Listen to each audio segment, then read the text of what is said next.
A second chance for my confident heart. What I wanted more than anything after soulmate number 4 walked out on me was a second chance. I never got that, from him at least. I met someone about 15 months later who, ironically or not, was soulmate number 4 all over again. When he started telling me about his life, I thought, really? You're kidding, God. I knew we were meant to meet. They had the same family and living situation and even more triggers than soulmate number 4. It was uncanny. I was torn between embracing him and running. Plus, we came from two different worlds. He was a meat and potatoes type of guy. I try not to define myself. I was in my head thinking and analyzing how this wouldn't work. And by our third date, my fear won. I invited him over for dinner to part ways amicably, since he was such a sweet man. When he showed up, he had the biggest bouquet of sunflowers that I had ever seen. Sunflowers, if you hadn't noticed from my logo and my book, have a major significance in my spiritual journey, of which he had no idea. If that wasn't a sign from above, I don't know what was. Okay, I said to God, I will let him in, and I will get out of my analyzing head and stop judging this and go with the flow. I will not run away, and I will stay in the moment and not worry about what could happen in the future. I'm so glad I did. It turns out this was my second chance, the one I had been praying for.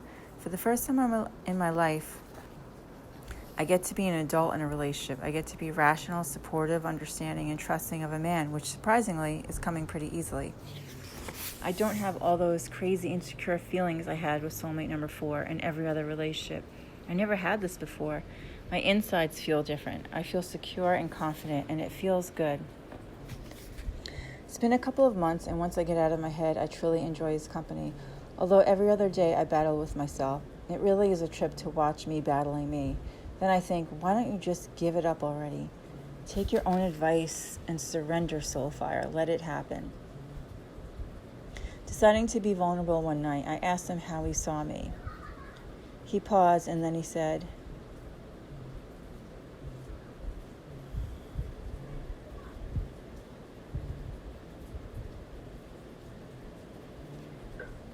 I think you are selfless.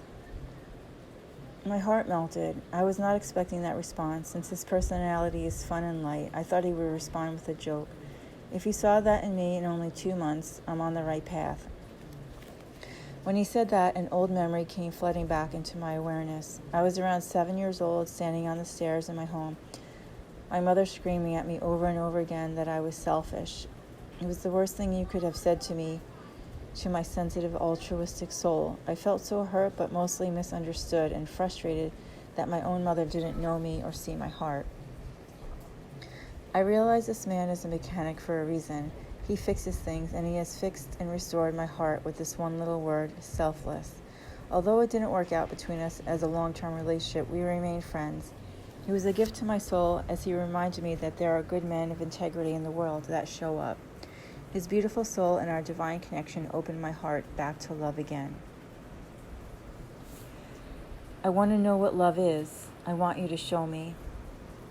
We're all in search of love, of real love, the true enduring love, not the here today, gone tomorrow love.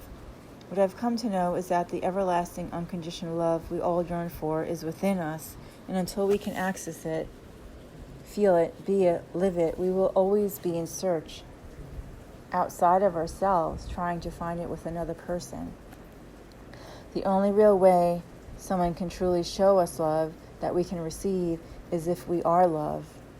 Then we can see and feel it from others because it is a reflection of us, and the reflection is not dependent on anyone else.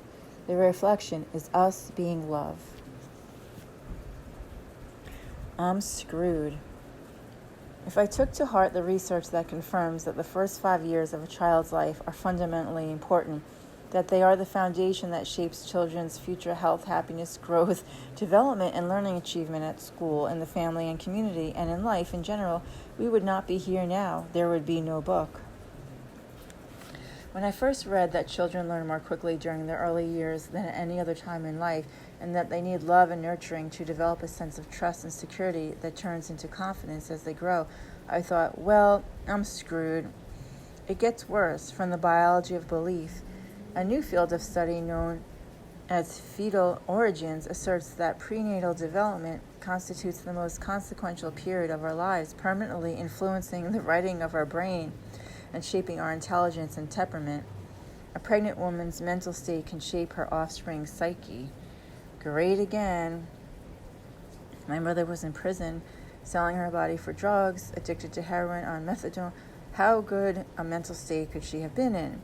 On top of the gloomy research that I'm destined to be a half-wit, socially undeveloped, psychotic hermit, one of my first private clients who became a dear friend asserted to me one day at lunch, "No one ever really changes." That could have been the final nail in the coffin if I took that as my truth. I would have had the perfect scapegoat along with backup research to substantiate the reason I was an angry, wounded victim. And I guarantee I would have had people on my side agreeing with me all the way, like my friend. But after reflecting on that information, I said, screw that, I'm breaking the mold. I'm making my own research. Maybe I needed to hear those statements to light the fire under my butt, to prove to him and everyone else wrong. Rebel at heart, while visiting my brother at college, he said to me, "Whatever you do, stay away from Justin M." Guess who became my boyfriend? If you tell me I can't do something, I'm going to do it. That's how I'm wired. It doesn't matter if you didn't have a happy beginning. That doesn't define who you are. Who you are is who you choose to be now, in this moment. We don't have to let the past define us, stay stuck in what mommy and daddy did or did not do. We don't have to let research, programming, or conditioning rule us. We can break free and start over with the next breath. We are free to reinvent ourselves and recreate ourselves anew the moment we so choose. Life is always changing, and so are we.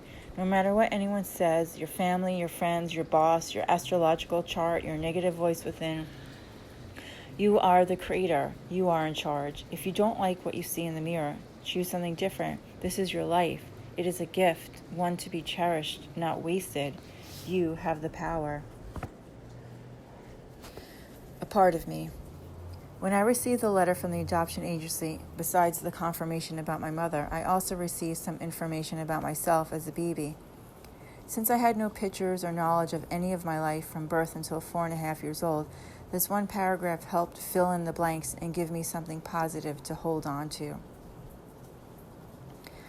In April of 1969, you were able to turn from your back to your side, and you can move up in the crib or to your side using your feet. It's only 1 month old. You were said to love your bath. A developmental exam on May 6 of 1969 revealed you to be way above average in development. You were said to be very alert and a very good sleeper. On June 19, 1969, you were beginning to teeth. You would smile very easily. You would coo immediately upon someone looking at you. You noticed everything that was happening around you. You were able to sit remarkably well. You could stand extremely strong, and you were able to turn from your back to your stomach. On August 11, 1969, you were able to say Dada. On September 18, 1969, you were described as being very bright and that you had a charming personality with a winning smile. At this time, you were able to stand and hold on and vocalize back. Wow. On October 7, 1969, you were able to take 1 or 2 steps without assistance. You could move quite adeptly in the walker. It was noted that your back and legs were very firm and straight when standing. In September of 1970, you were described as being very alert. You were walking well with no help at all. You were trying to imitate words that were spoken. You were said to be able to communicate your needs very well. A developmental exam on October 17, 1972, revealed you to be a normally well-adjusted child of above-average general development and intelligence. You were described as being generous and lovable. I cried so much when I read this. It was a gift to know who I was as a baby. I make sense now. This was me and still is. Perhaps who we become gets shaped by our environment, but who we are, I would have to say, that remains changeless. experiencing the opposite so we can know who we really are. In order to fully know freedom, one must fully know darkness, the Arcturians. The first half of my life I journeyed into the darkness, coming up for air every now and then, only to be sucked back down into the abyss, to experience abandonment over and over again. Throughout every chapter of my life, there is only so much one can take before they break down, or break through. In my case, I broke down not once, not twice, but many times before I finally broke through. I learned about who I am by learning about who I'm not. I learned about what love is by learning about what love is not. I learned that the healing, balancing, awakening process is a slow journey, and not to be discouraged by my progress or lack of progress, to keep on keeping on, because that in itself is a noble and worthy cause. Truly, it is in darkness that one finds the light, so when we are in sorrow, then the light is nearest of all to us. Master Eckhart. When you are in it, and those of you who have been there know what I mean, in the darkness, lost and scared, lonely and confused, know that this is a good sign. It is a sign of growth, a sign that change for the positive is on the way. You are choosing to awaken to your divinity. Without the darkness here in duality, we would not know the light. Nobody said it was going to be easy, but it was sure worth it. You are worth it. What are your other choices? Lay down and give up? Keep on keeping on. Persevere in spite of obstacles. Push through in spite of the pain. You can do it. Like Joseph Campbell wrote, suddenly you're ripped into being alive, and life is pain, and life is suffering, and life is horror. But my God, you're alive, and it's spectacular.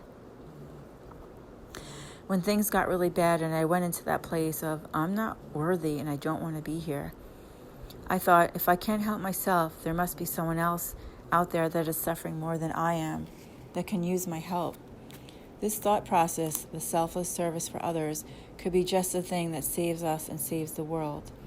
While ignoring our own needs is not the best way to heal, sometimes by offering ourselves as a selfless servant to God and the universe, we actually do heal. There is always someone you can help.